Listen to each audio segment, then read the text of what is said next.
Julia, welcome. It's great to see you. And everyone these days feels like the focus is not so much about aviation, but tech and what tech can do to travel and tourism. I have to start with AI first. How much of an impact can AI have on travel and tourism? Well, thank you. Welcome, everybody. And I know we have had some distressing news overnight. And, living in the aviation sector, this is, a reminder, really, of what a courageous industry we are. And despite some terrible events, that we've driven, safety to the top of the agenda. So with that in mind, I think the first thing to say is, just before I go into AI, it's about the growth of the sector. So travel and tourism is worth about $11 trillion globally, and it employs about 348 million people. So that's bigger than the population of the US. And of that 11 trillion, 2 trillion is about aviation. So what I thought was very interesting, looking at IATA's figures, is they were last year about 3.8% traffic, was about 3.8% above the year before, and it was a record year. So we've got record growth in our sector. And when I look at the investment of Saudi Arabia, for example, with a new airline, if I look at, we've got colleagues here from JAL today, everybody is trying to grow their business. So you have to see tech in that context. Then the big other things I would say about AI is I've been talking to some kind of, experts, leading experts, and one of the things they're saying is probably over the next 5 years, or even before then, there'll emerge about 4 or 5 AI tech giants. And it will, at that moment, we have to back a horse. And we're going to have to back a horse, and whether we get the right one or not will be very, very interesting. But I think one of probably the best AI tech giant is going to come out of Asia-Pac. Asia-Pacific is growing as a region faster than anywhere else in the world. Had a bit of a slow start, obviously, China taking its time to reopen. But Asia-Pac is one of the fastest areas, and as we've seen with some of the AI developments, is very, very quick to innovation using very efficient products. So, those are my sort of 2 big observations. Yeah, and you're very privileged when you get to look at potential things on the horizon when it comes to innovation and tech. Have you seen anything that really excites you that could emerge that would really help cater to not just travel and tourism, but the continued insatiable appetite for growth? Because clearly, when you see airports and airlines, so many people traveling, you can't all do that with old tech, shall we say? Yeah, absolutely. I mean, we're all investing our investors' money in better aircraft, really efficient, fuel-efficient engines. And I've seen AI work very well in terms of looking at analysing contrails, which is an issue. I mean, obviously, this room is full of experts, but we know we're using AI now for flight paths. So we're able to save a lot of fuel by, using AI to tell us the best routes depending on the weather. So, we're using it on a day-to-day basis. And then for the customer, you're getting what they call sort of hyper-segmentation. So really understanding who is Danny, where does he like to travel, what does he like to do when he's on holiday, or is he a business traveller, what are his needs? And you will get AI being able to really craft the right trip for you. So I met Greg last night from Expedia. Expedia have got one of these travel assistants called Romy, and Romy will do that for you. Romy will design a trip that's perfect for Danny. So we're seeing a lot of this. And then yesterday, we were in one of the major hotels here, and we saw AI in the trash cans in the kitchens. The kitchens that this place employs, 1,700 people.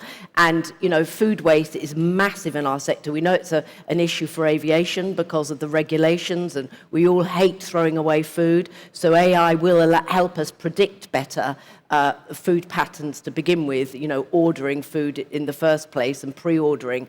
But actually, if you have got to throw it away, these AI trash cans are absolutely incredible because they weigh, they analyze, they work out what time of day kitchens are throwing away food, and they then change the buying patterns for the company. And Hilton have been able to reduce their food waste by 25% because of them. And we are the biggest user of agriculture after homes, and agriculture is the biggest user of water. So these sort of things look gimmicky, but actually they're going to be some of the things that save the world. So I got up close and personal with a rubbish bin yesterday. It was a very exciting experience, I can tell you. Well, I have to say, we are all human trash cans at the end of the day. True. Now, given everything that you've spelled out, do you see AI in the travel and tourism sector more of a revenue generator or a cost saver? And how much, when you talk, you've laid out all those figures, percentages or the dollar amount, how much more can that really help elevate the industry overall? I think, first of all, it's going to save cost. What we say about AI, we published a report on it, and McKinsey did a report recently.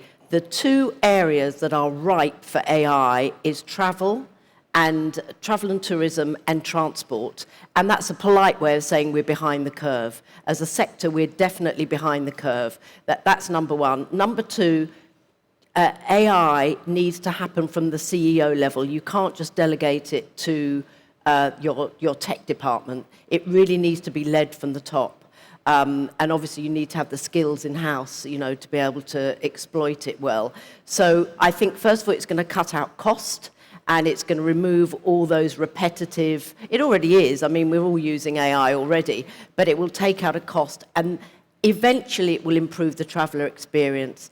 But it's a very dangerous game to get it wrong with customers. We've all heard of people being sent to lakes in countries where there aren't any lakes and things. So I think people are going to use it with a lot of care. And also, in a process chain, what we're recommending with AI is don't try and get AI to replace your process from here to here. Get it to replace that bit of your process and test it.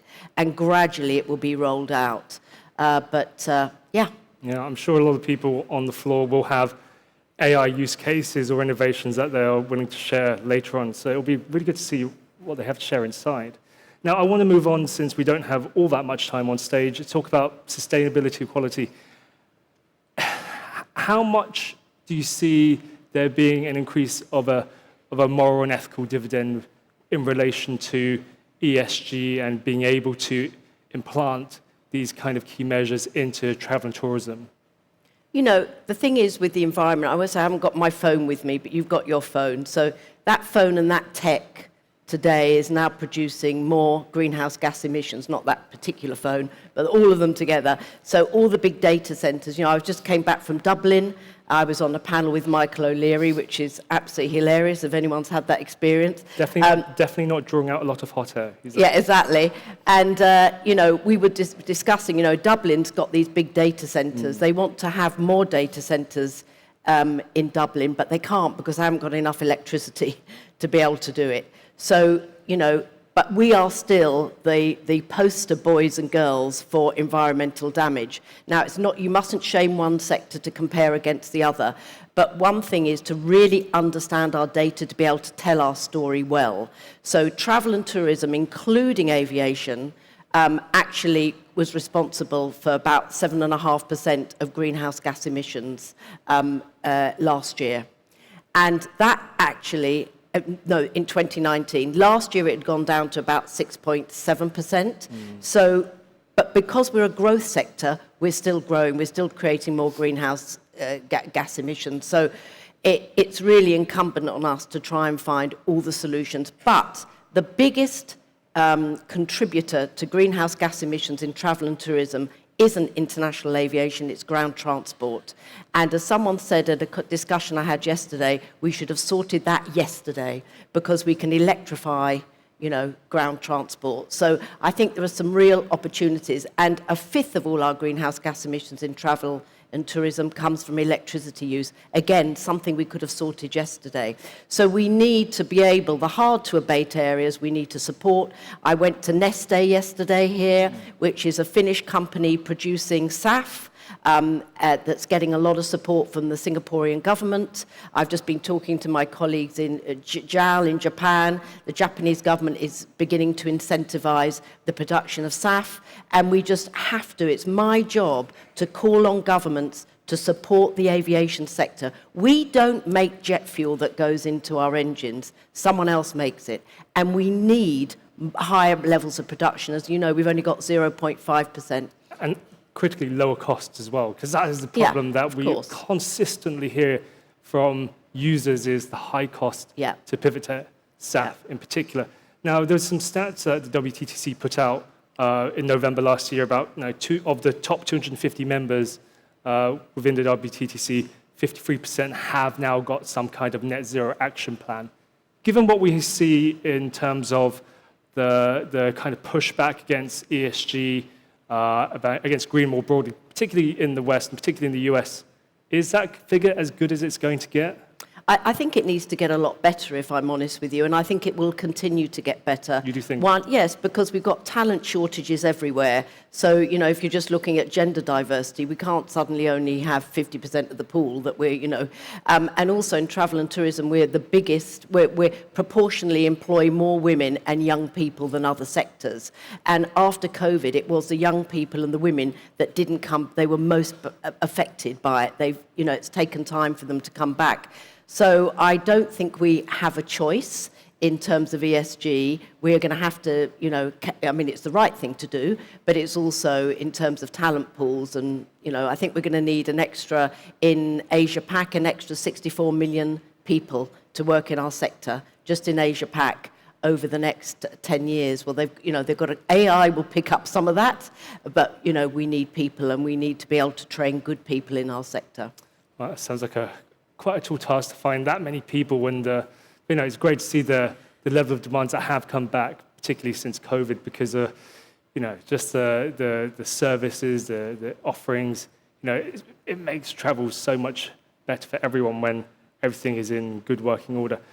Now, I just want to touch on demand, something that you kind of outlined at the top. How do you see demand looking in 2025, and particularly in this part of the world? How are things looking, particularly compared to the COVID period? How much better is it going to get in terms of growth? Yeah, growth. People ask me, are we still in this sort of vertical arrival area, or is a thing sort of, have we got a new normal? And if you look at the big hotel chains, I looked at all their published data, they're all going to be growing this year by between 6, 7, 8%. IATA said they're looking at growth of about 10% in terms of traffic.